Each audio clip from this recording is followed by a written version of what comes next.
네, 안녕하세요. 네, 관세평가 강의하고 있는 허준 관사입니다.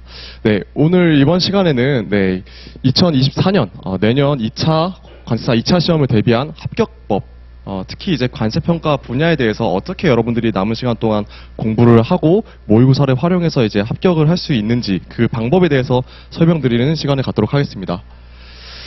네, 먼저 올해 시험이었죠. 예, 올해 제 40회 관세사 시험에서 저희 이제 학원에서 생동차 합격생을 발굴하였습니다. 심지어 이분 같은 경우에는 정말로 뭐 다른 학원에서 공부를 하다가 뭐 온 경우거나 아니면은 중간에 뭐 쉬었다가 전체 뭐 중간 쉰 기간까지 뭐은 다 빼고 뭐 몇 개월 이게 아니라 정말 10개월 동안 관세사 시험 공부만 열심히 해서 생동차로 이제 합격을 하게 되었고, 이분 같은 경우는 10개월 동안 심지어 저희 합격의 법학원을 열심히 다니시고 모의고사까지 끝까지 참여하셔서 올해 생동차 합격의 그 영광을 누릴 수 있게 되셨습니다. 네, 그리고 이제 이분뿐만 아니라 작년 모의고사 응시하신 분들 중에 굉장히 많은 분들이 합격을 했어요. 합격 비율이 굉장히 높은 편이라는 점을 또 꼭 여러분들에게 말씀드리고 싶습니다. 자, 그러면 이제 합격의 법학원만의 실전 모의고사반의 특징이 뭐냐? 일단 저희는 강사님들이 직접 첨삭하고 관리합니다. 네, 그리고 뿐만 아니라 또 1:1 수시 컨설팅이 가능하고요. 저희 강사님들 항상 이제 열려 계세요. 항상 수험생분들이 이제 연락을 오거나 뭐 어려움이 있다, 고충이 있다라고 하면은 언제든지 그것을 같이 도와드릴 의향이 있기 때문에 이렇게 1:1 수시 컨설팅도 가능하다라고 말씀드리고 싶습니다. 그리고 이제 여러분들이 뭐 사정이 생겨서 혹은 거리가 좀 멀어서 현장에 직접 참석하셔서 모의고사를 응시하지 못하실 수도 있어요. 그래도 괜찮습니다. 온라인으로 응시하셔도 저희 강사가 이제 직접 채점하고 첨삭할 거고요. 현장 응시랑 온라인 응시에 그 차별점이 없도록 저희가 집중적으로 노력할 거기 때문에 그런 부분에 대해서는 일단 걱정하지 않으셔도 된다라고 말씀드리겠습니다. 자, 심지어 선등록 할인 이벤트를 학원에서 하고 있습니다. 3일밖에 안 남았으니 여러분들 꼭 이 부분까지 좀 챙기셨으면 좋겠어요. 네, 저희 이제 강사님들입니다. 관세법 같은 경우에는 김하늘 관세사님, 관세율프는 박준호 관세사님, 관세평가는 제가 하고요. 무역실무의 이용훈 관세사님. 다들 너무 열정 가득하신 분들이어서 여러분들이 이제 남은 기간 동안 이 강사님들 믿고 따라주시면은 반드시 이제 합격할 수 있을 거다라고 말씀드리고 싶네요. 네. 그럼 이제 본격적으로 관세평가 과목에 있어서 이제 앞으로 여러분들이 어떻게 공부를 하셨으면 좋겠다라는 제 개인적인 생각과 견해를 말씀드리도록 하겠습니다. 일단은 출제 경향부터 한번 볼까요? 출제 경향입니다. 1번 보시면은 여러분들 이미 인지하고 계시다시피 관세평가 문제가 예전에는 사례 중심으로 나오다가 요즘에는 법령 서술 중심으로 출제가 되고 있습니다. 법령 서술의 비중이 최소 60%에서 최대 70%라고 적어놨지만 제가 봤을 때는 한 75% 정도의 배점을 차지하고 있어요. 그렇기 때문에 법령의 정확한 서술이 굉장히 중요해지고 있다라고 말씀드릴 수 있을 것 같습니다. 두 번째는 WTO 평가협정의 중요성입니다. 최근 문제들을 살펴봤을 때 WTO 협정의 내용이 그대로 나오거나 아니면은 문제 자체가 WTO 평가협정에 근거하여 답안을 서술하시오 같은 협정에서 명시하고 있는 바를 서술해라 라는 문제들이 나오고 있습니다. 그렇기 때문에 해당 협정문에서 제시하고 있는 평가 처리의 근거를 누락 없이 여러분들이 직접 답안지에 녹여내는 것이 굉장히 중요하다라고 생각하고요. 그 다음에 세 번째는 개정사항 반영입니다. 올해 같은 경우 최근에 이제 환율 관련된 부분이 굉장히 오랜만에 개정이 됐는데 오랜만에 개정이 돼서 그런지 환율에 대한 환율에 대한 주제로 문제가 다뤄진 게 두 문제에서나 환율을 다뤘습니다.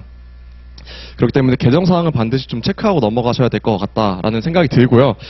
그래서 최근 개정이 어떤 게 돼 있냐라고 해서 제가 뭐 다는 아니고 간략하게 뽑아봤을 때 본선화역 준비 완료 시점이나 특히 이제 올해 8월 10일자를 기점으로 해서 관세평가 운영에 관한 고시가 개정이 됐는데 사방법 중 비교 대상 업체 선정, 그다음에 동중 동률 비율 및 납세자 비율의 산정 방법이 개정되었습니다. 그래서 이런 부분들도 놓치지 않는 것이 중요할 것 같고요.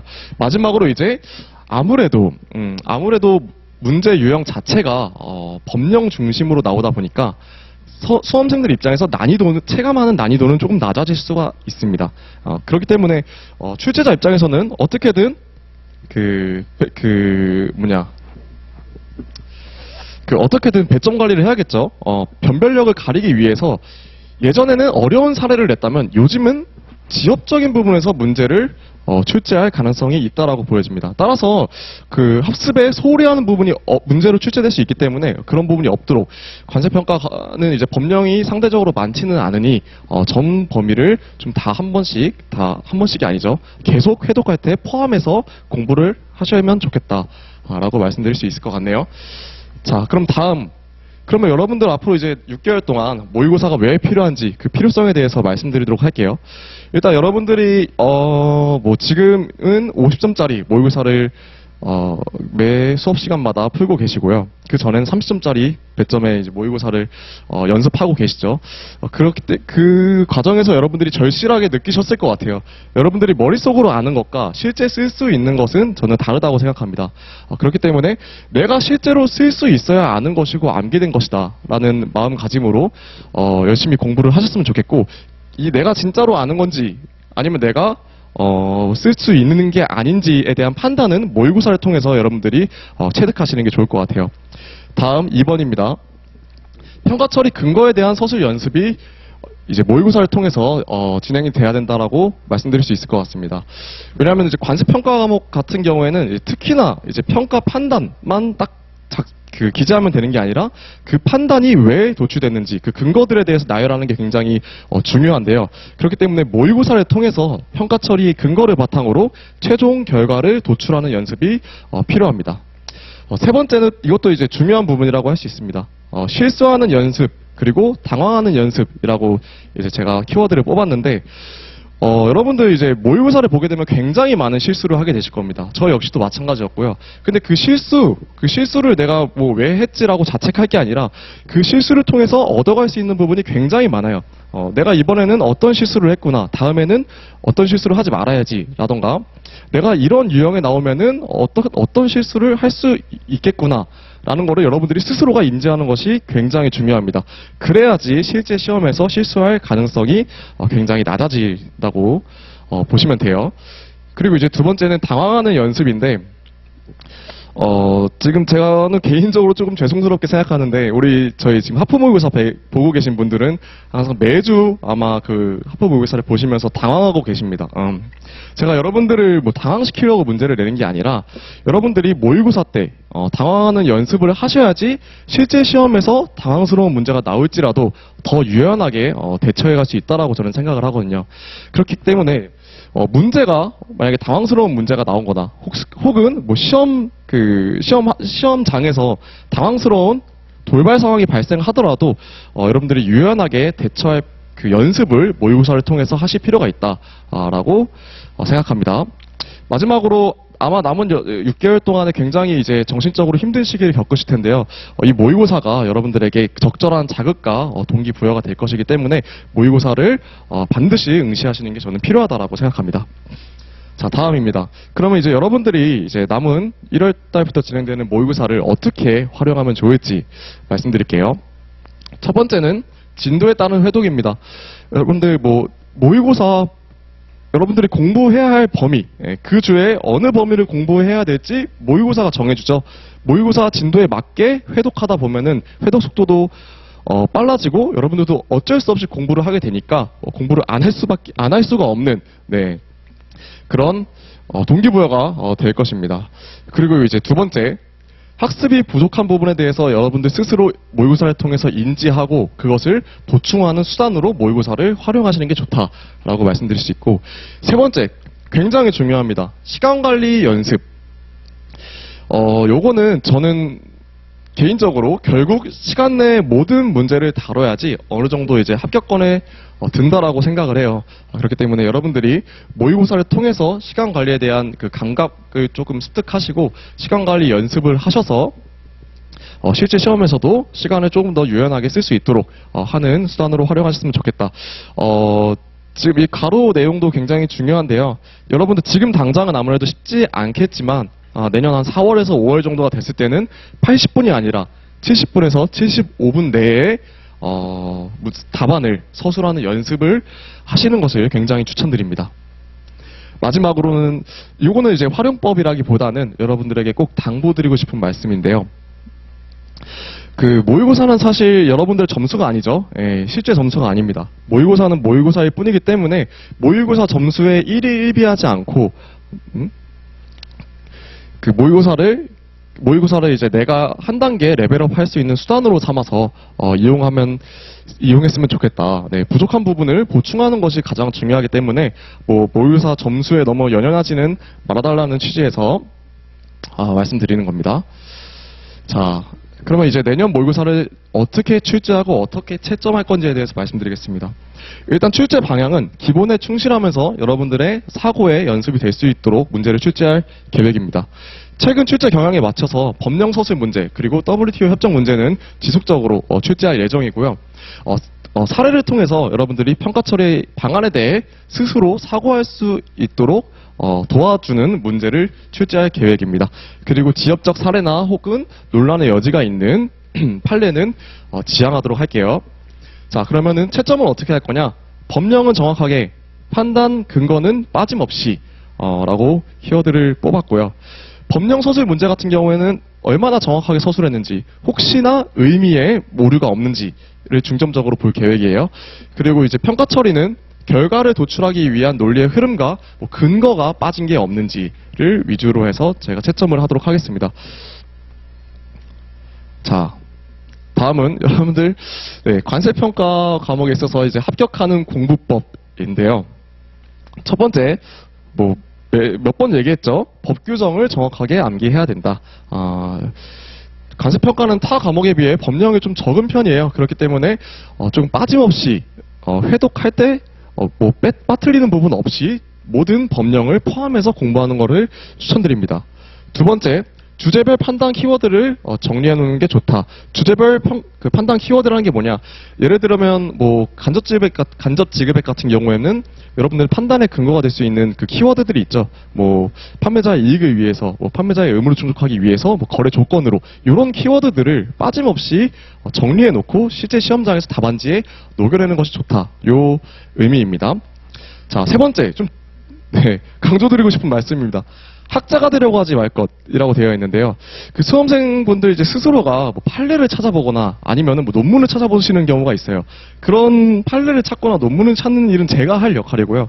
여러분들은 일단은 수업 목적상에 이런 게 좋지 않으니 차라리 그 시간에 학습한 개념을 조금 더 명확하게 하거나 아니면 협정이나 법령에 있는 평가 처리 근거들을 더 습득하시는 것이 좋습니다.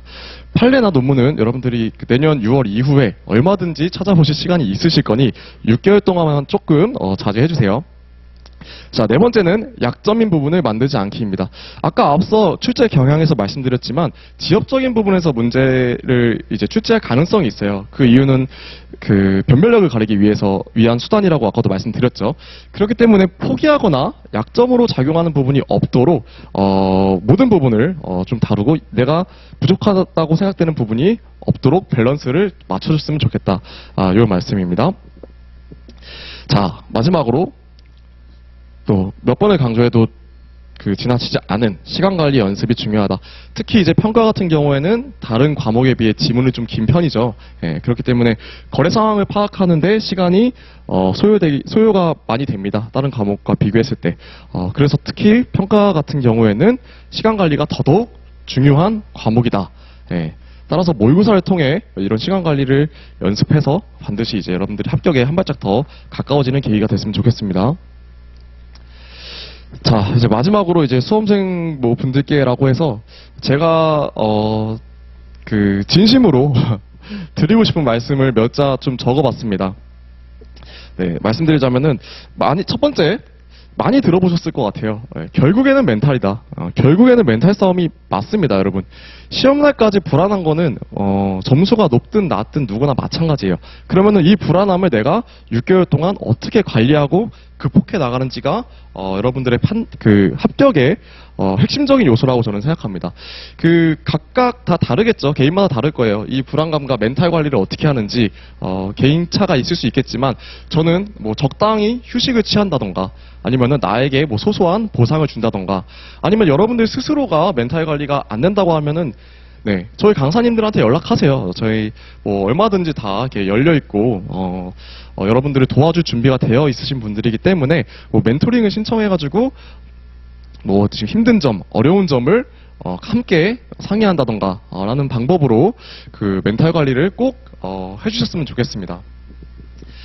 그리고 두 번째는 당장 점수가 어떻게 되든 뭐 어떻게든 붙겠지라고 항상 생각하기를 저는 이제 바라는데 이 말의 의미가 뭐냐면은 나는 공부 안 해도 어떻게든 붙겠지 이런 의미가 절대 아닙니다. 네, 내가 지금 모의고사 점수가 공부는 열심히 하지만 모의고사 점수가 그것에 비해서 잘 나오지 않는 상황에서 자책하고 낙담하기보다는 나는 뭐 어떻게든 붙겠지. 지금처럼 열심히 공부하면 어떻게든 6월 달에 좋은 점수로 합격을 할 거야. 라는 생각을 꾸준히, 그러니까 한마디로 긍정적인 생각을 계속 하는 게 중요하다라고 저는 생각하거든요.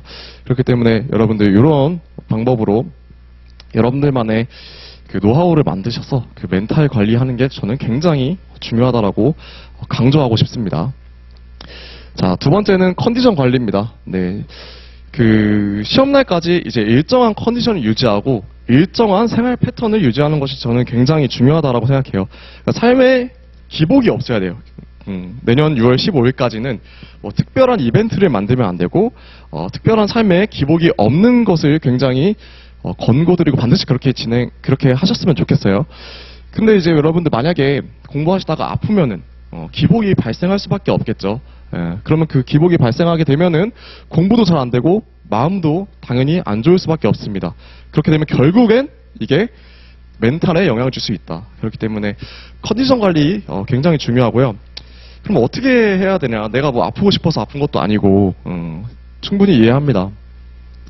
그렇기 때문에 뭐 아프다고 자책할 건 아니지만 평소에 몸 관리를 잘해라 라는 거고 뭐 굉장히 주변 사례를 보면 다양하더라고요. 한약을 드시는 분도 있고, 뭐 비타민 주사를 맞으시는 분도 있고, 영양제를 챙겨 드시는 분도 있고, 네, 굉장히 다양하니까 컨디션이 조금 안 좋다 싶으면은 바로바로 그런 그 조치들을 스스로에게 취해주는 것도 굉장히 중요할 것 같아요. 네, 이제 마지막으로 하고 싶은 말은 끝까지 포기하지 말 것입니다. 예. 여러분들이 이제 6월달까지 모의고사를 보시다 보면은 이제 3월, 4월 이때까지 점수가 안 나오시는 분들이 있어요. 근데 이제 우리 시험의 특징이 뭐냐? 3월, 4월까지 점수가 안 나오다가 뭐 5월, 심지어 6월에 점수가 갑자기 급상승해서 합격하는 경우가 발생하는 게 이 관세자 시험입니다. 근데 이렇게 되기 위한 전제는 뭐예요? 여러분들이 이제 포기하시면 안 되거든요. 일단 내가 모의고사 점수가 안 나온다고 해서 4월달, 5월달 언저리에 포기하면은 내가 오를 수 있는 점수, 그러니까 6월달에 점수가 오를 수 있었는데 그때까지 도달하지 못하고 포기해버리면 얼마나 아쉽습니까? 네. 그렇기 때문에 가장 중요한 거는 절대 끝까지 포기하지 말고 모의고사 점수가 어떻든 여러분들의 당락 여부는 6월 15일 날 결정됩니다. 네. 그렇기 때문에 절대 끝까지 포기하지 마시고 내가 이 시험장을 나왔을 때, 시험을 다 치르고 나왔을 때 조금의 후회도 남기지 않겠다라는 마음가짐으로 공부를 하셨으면 좋겠습니다. 네. 예, 이상으로 관세평가 과목에 대해서는 이제 합격법을 마치도록 하고요. 마지막으로 정말 드리고 싶은 말은 저희 강사님들이 저희끼리도 얘기했을 때 항상 조금이라도 더 도와주고 싶다라는 말을 굉장히 많이 하거든요. 그렇기 때문에 언제나 뭐 어렵거나 뭐 힘든 일 그리고 도움이 필요한 일이 있으시면은 편하게 저희 강사님들한테 연락드려서 저를 포함한 저희 강사님들한테 연락해서 도움 받으시면은 항상 여러분들 여러분들이 합격할 때까지 저희가 곁에서 도와드리도록 하겠습니다. 네, 이상으로 마치도록 하겠습니다. 감사합니다.